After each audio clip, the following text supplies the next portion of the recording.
Hey, B to Z. Thanks for messaging me back. I wanted to show you the jig that I built based on your design. So what I set out to do was to build beehive frames using just the table saw, and I wanted to build them as consistently and high quality as the ones that I can buy on Amazon. Not to save money or anything, but just something to do to get good at. So I've watched a lot of videos. Most people cut these tapers using a bandsaw, which is not a tool that I'm really very familiar with. I'm not really a woodworker per se. I just have an interest in doing this. I did pick up a bandsaw to do it, but I was finding that there was no way to get this curve here consistent, and that's really what I was looking for was consistency. So I came upon your video and I saw what you did. So here's the one I put together. This is a thin sheet of plywood that I don't know if it's 3/32 or what, but it's about the same width as this taper is high. So that's the start of it, and then the second piece to go in was this this plank that I put across the top.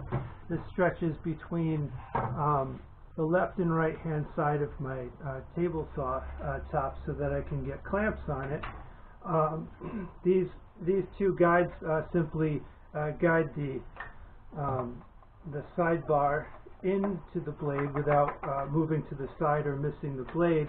And of course, these are rails that fit into the miter gauge slots, and these are just to keep the clamps from causing the board to warp like this, which was my first mistake. So this keeps it nice and flat.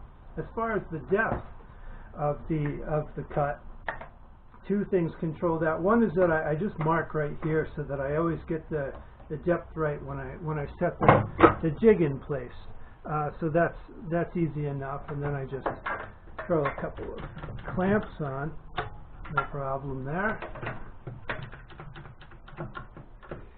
So that alone is ready to use to cut deeps, so for a brood box. I will note that, by the way, there's a 5/8 inch dado stack already installed, and I raised the blade set to be just as high as the cutaway portion. So it fits right on there, and I write on there use 5/8 dado because I always forget things like that. Now when I want to cut a medium sidebar, I use the spacer. Real simple. It just makes up the difference between the two sizes, and that goes right in there, and then the medium goes in. It just stops there.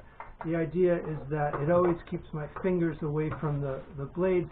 They're not there for me to touch, and I just feed it in. It's sort of like a pencil sharpener. So let's give it a try. Sometimes I feed it in a little bit funny and I break off an end, but I probably get at least 95% of these cut correctly. So I'll start up the saw. I'm just going to I'll try to just run one of each. I do 3/4 on the high side and 5/8 dado on the low side. So I'll feed them in this way, and I'll show you what I come up with. So here we go.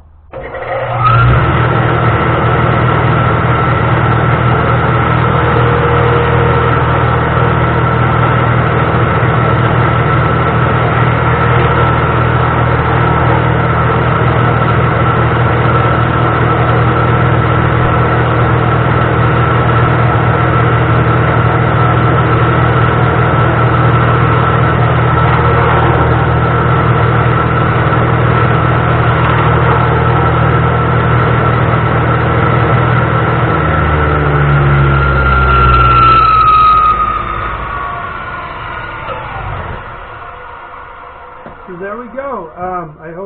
I hope the video worked out okay. I've never shot a video before. This is the first one. By the way, I just make these blanks out of 2x3, cheap 2x3 lumber that I find scraps of here and there. So that's it. Maybe if I get a little better at this, I'll do a whole video of how I do the entire thing on the table saw and the steps that I go through to try to minimize the changing back and forth between the regular blade and the various dado sets, because that's a real time killer. But I'm going to keep working on it and get it nice and consistent, but I'll show you that if you see the tapers are nice, they're smooth on the sides, they're consistent, it's safe, and it's quick. So thanks again for all of your help, for all of your videos, B to Z, the huge help, and thanks for the inspiration on the jig. Alright, I'll talk to you later. Bye guys.